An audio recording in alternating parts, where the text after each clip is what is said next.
Okay. We're arriving at W.P. Franklin.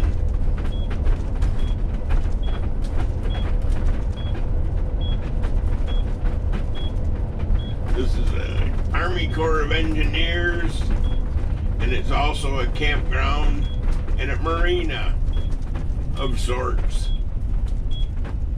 It's on the Caloosahatchee River. Stayed here many times.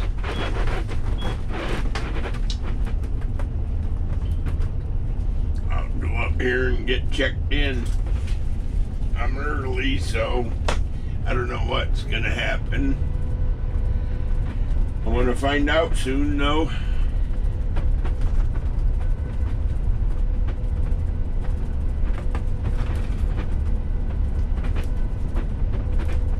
I am on Site 3 today.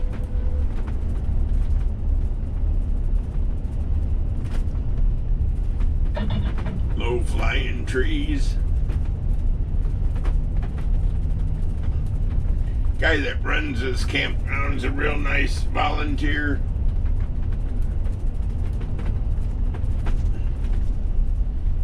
Looks like he might be coming out to greet me already. We shall see, I guess. I'll get pulled over here. Stop here to register. I may have to stop here to wait for my site to